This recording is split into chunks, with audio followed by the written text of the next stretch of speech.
நான் நிறைய நாள் நினைச்சிருக்கேன் எனக்காக ஒரு தோசை அரைச்சு சுட்டு தந்திருக்கலாம். இப்ப ரொம்ப பயமா இருக்கு வீட்டுக்கு போனனாலே.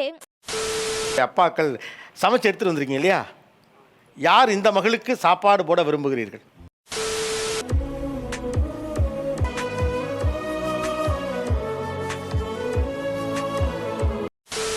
எப்போதும் சமைக்கிற அப்பாக்கள் ஒரு பக்கம், அவருடைய பிள்ளைகள் இன்னொரு பக்கமாக இந்த நிகழ்ச்சியை நம்ம வச்சிருக்கோம். அப்படி பாரு, சூப்பர் சீனரி. இந்த சமையல் செய்யறதுல எங்க அப்பாவை அடிச்சுக்க முடியாதுங்க அப்படின்னா அது என்ன சமையல்? அப்படி கேளு. பரோட்டா சூப்பரா செய்வாரு. எங்க பரோட்டா சாப்பிட்டாலும் எங்க அப்பா செய்யற பரோட்டாவை தான் என்னோட மனசு தேடிட்டே இருக்கும்.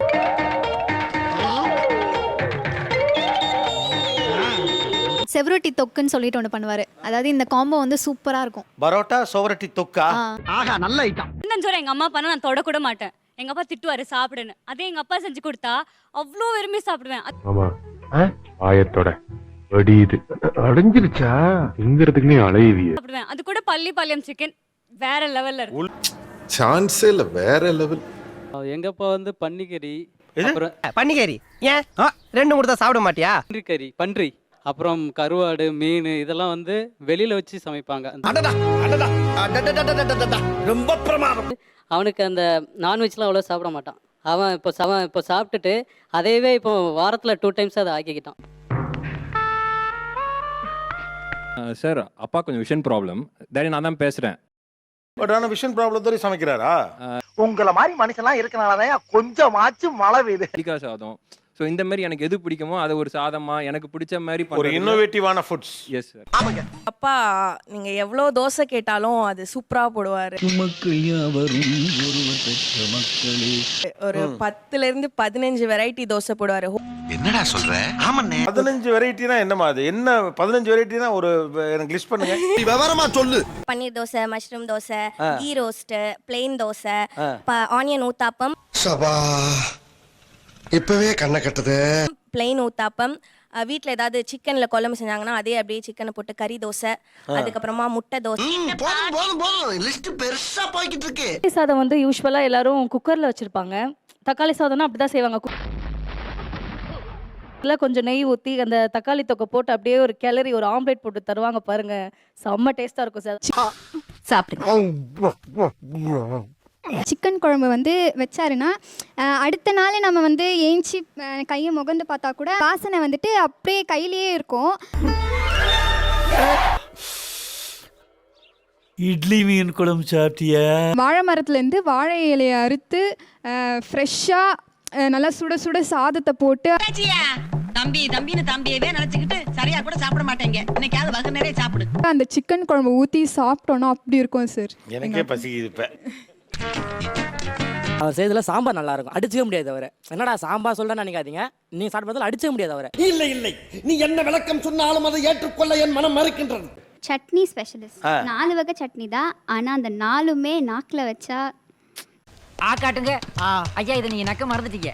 சிக்கன் பிரியாணியும் மட்டன் தொக்கும் அப்படியே சூப்பராக பண்ணுவாங்க. சூப்பரா. எங்கள் ஃபேமிலியே வந்து கிரேஸ் எங்கள் அப்பா பிரியாணிக்கும் மட்டன் தொக்குக்கும். அண்ணனுடைய பிரியாணிக்கு என் நாக்கு அடிமை. தம்பி தம்பி தம்பி, அண்ணன் அதை பெருமையா சொல்லுவேனே. ஓகே, என்னென்ன வெரைட்டி எல்லாம் செய்வாங்க உங்க அப்பா? அப்படி கேளுங்க. இப்ப கேட்டீங்களே நியாயமான கேள்வி. எனக்கு சாம்பார் பிடிக்கும், என் தங்கச்சிக்கு காரக்குழம்பு பிடிக்கும், என் அம்மாக்கு ரசம் பிடிக்கும். எல்லாமே செய்வாரு. என் நிலைமை ரொம்ப மோசமா இருக்குங்க, சொல்லவும் முடியல மெல்லவும் முடியல. உங்களுக்கு சமைச்சு போட்டது ஹோட்டல் வச்சிருந்தா கோடீஸ்வரர் ஆயிருப்பாரு போல இருக்கே. இவங்க வெஜ் கரெக்ட், நியாயமான பேச்சுப்பா.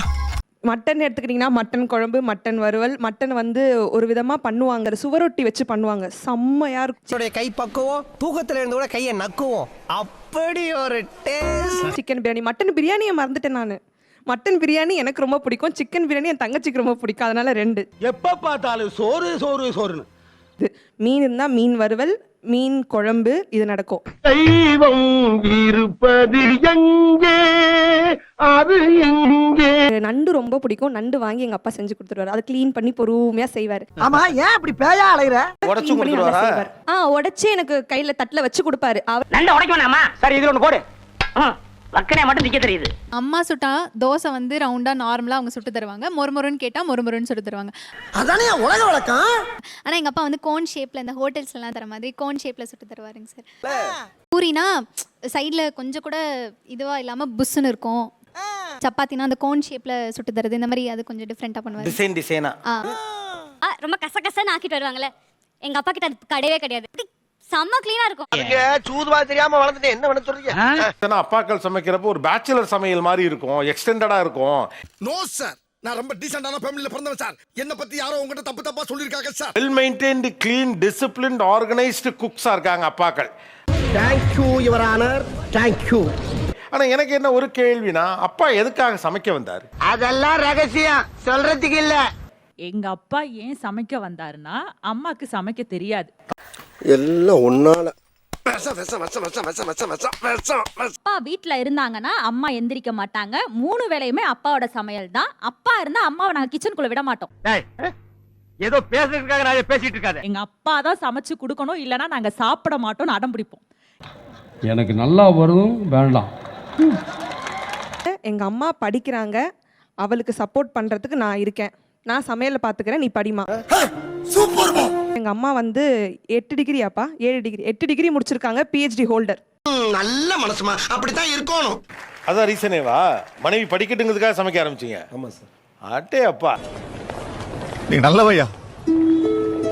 நானே சமைச்சிட்டு இருக்கேன். எனக்கு சமைச்சு யாராவது கொடுத்து சாப்பிடணும் அப்படின்றது எனக்கு ஒரு இது இருந்தது. பாவம், யாருக்குமே இந்த நிலைமை வரக்கூடாது. இப்போ நீங்களாம் பெரிய பிள்ளைங்களா ஆயிட்டீங்களே, அவருக்கு யாராவது நமக்கு சமைச்சு போட்டு நம்மளை பார்த்துக்கணும்னு நினைக்கிறாரு. நோண்ட ஆரம்பிச்சுட்டானே. 2025 தான் முடிச்சிருக்கேன். முடிச்சு இப்போ கொஞ்சம் ஒரு 6 months அந்த மாதிரி தான் இப்போ வீட்டில் இருக்கேன். இப்போ அகைன் இப்போ வேலைக்கு போக ஆரம்பிச்சிட்டேன்.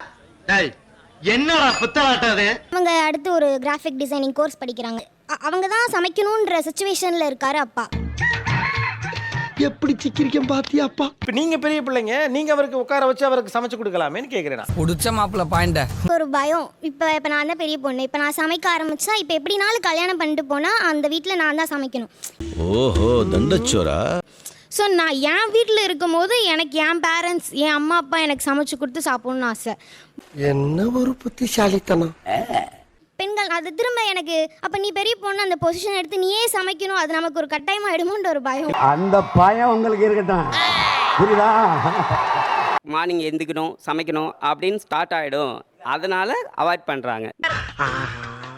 கண்டு விட்டாளையா, சூச்சமத்தை கண்டு விட்டாளே. இன்னொன்று சோம்பேறித்தனமும் இருக்குது. இப்போ நான் இல்லை இன்னும் ஒன்றும் இல்லை, அதான் சரி அதான் மெயின் சார். குச்சமே இல்ல. ஆண்களுக்கே உரியதான்லாம் தெரியல. அவங்களுக்கு ஏதாவது ஒன்று தேவை, அது அவளுக்கு என்ன தேவைன்றதே தெரியாது, சொல்ல மாட்டாரு, அவர் எக்ஸ்பிரஸே பண்ண மாட்டாரு. தம்பி, ஒரு மனுஷன் போய் பேசலாம், ஆனா ஏக்கர் கணக்கில் எல்லாம் பேசக்கூடாது. அது எப்படா நெஞ்சில கொஞ்சம் கூட ஈரம் இல்லாம இவ்வளவு பெரிய பொய்ய சொல்ற? ஹிண்ட் பண்ணாலே புரிஞ்சுக்கிற வயசுக்கு நீங்க வந்துட்டீங்க, அந்த பக்குவத்துக்கு வந்துட்டீங்க. நம்புகிற ஒரு அப்பா அதை சொல்லுவார்ல, பெரிய பொண்ணு கொடுங்க. இன்னைக்கு பூரா விட மாட்டான் போல் இருக்கேன். அப்பா இடத்துல இருந்து யோசிச்சு பாருங்களேன். குறைஞ்சபட்சம் நீங்க இருக்கிற வரைக்கும் தான் அவர் உங்க கையால சாப்பிட முடியும். அடுத்த வருஷமும் அதுக்கு அடுத்த வருஷமும் நீங்க கல்யாணம் பண்ணி போயிட்டீங்கன்னு வச்சுங்களேன், பாவம் அந்த மனுஷன் தான் சமைச்சு சாப்பிட போறாரு. சகல நிலைமை நினைச்சு ரொம்ப பரிதமா இருக்குப்பா. அவருக்கு நல்ல சாப்பாடு சாப்பிடணும்னு ஆசை இல்லை, யாராவது சமைச்சு கொடுத்து சாப்பிடணுங்கிறது அவர் ஆசை. ஐயோ பாவம்.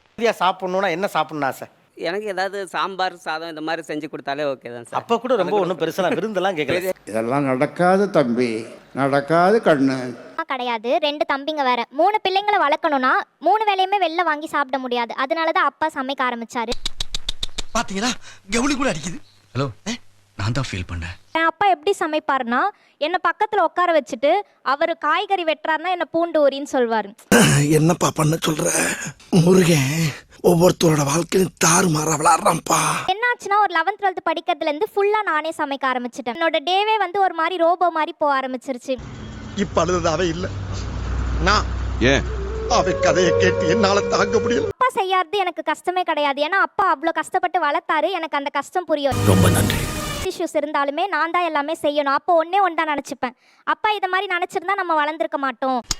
நீதான்டா புள்ள. தம்பிங்களை தோசை சுட சொல்லல, ஒரு தோசையாச்சும் அவனுங்க சுட்டுருக்கலாம்ல அப்படின்னு நான் கேட்டா அப்பா வந்து என்ன சொல்வார்னா, அவங்களுக்கு செய்ய தெரியாது. ஹாஸ்டல்ல இருக்கேன், நான் வீட்டுக்கு போகவே பயப்படுறேன். ஏன்னா நான் படிக்கணும்னு நினைக்கிறேன், இது எல்லா ரெஸ்பான்சிபிலிட்டியும் என் தலை மேல விழுதுல.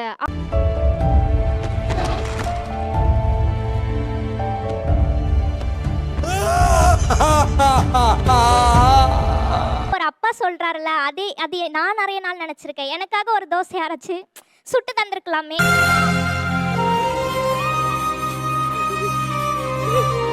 20 தோசை சுட்டு முடிச்ச பிறகு சாப்பிடவே தோணாது. தான் சமைச்சு பிள்ளைக்கு செஞ்சவர் ஆண் பிள்ளைகளுக்கும் அதை சொல்லியிருந்திருக்கலாம்.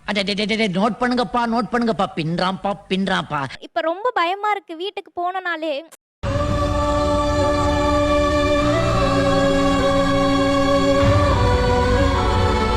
இந்த ஸ்டேஜ்ல ஏறினாலும் அப்பாவை தான் சொல்லணும். இந்த நிலைமையில நான் இருக்கேனா, எனக்கு ஒண்ணு தான், என்ன புரிஞ்சுக்காம போயிட்டாரே.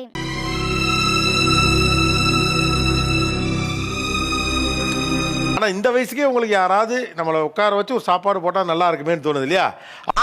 அப்பாக்கள் சமைச்சு எடுத்துட்டு வந்திருக்கீங்க இல்லையா? யார் இந்த மகளுக்கு சாப்பாடு போட விரும்புகிறீர்கள்?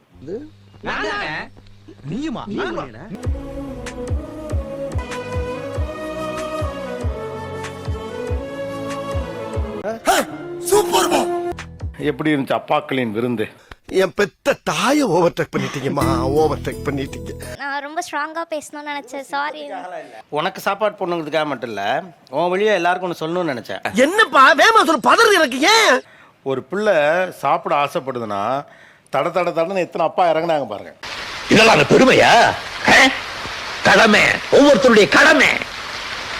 அப்பா மேல கோவம். அப்பாவோ தம்பியோ என்ன தப்பா நினைச்சுக்க வேணும். என்ன நான் இருக்கேன்டா. நீ மெச்சூரிட்டியோட அப்பா ஹர்ட் ஆயிடக்கூடாது தானே இதை சொல்லாம இருக்க. ஒன்னும் எப்படி உங்க அப்பா தப்பா நினைப்பாரு? இந்த கேஸ்ல இதான் முக்கியமான பாயிண்ட். நோட்டி. நீங்க தான் எப்பயுமே சூப்பர் ஹீரோ. நான் எந்த ஸ்டேஜ் போனாலுமே உங்களை தான் சொல்வேன். அண்ட் தேங்க்ஸ் எல்லாருக்குமே. சந்தோஷமாக வீட்டுக்கு செல்லுங்கள். நன்றி, வணக்கம். சேனல் எதா இருந்தாலும் அது கொஞ்சம் ஆதரவு கொடுங்க. உங்க பொண்ணான கையை கொண்டு அந்த பெல்ல தட்டிடுங்க.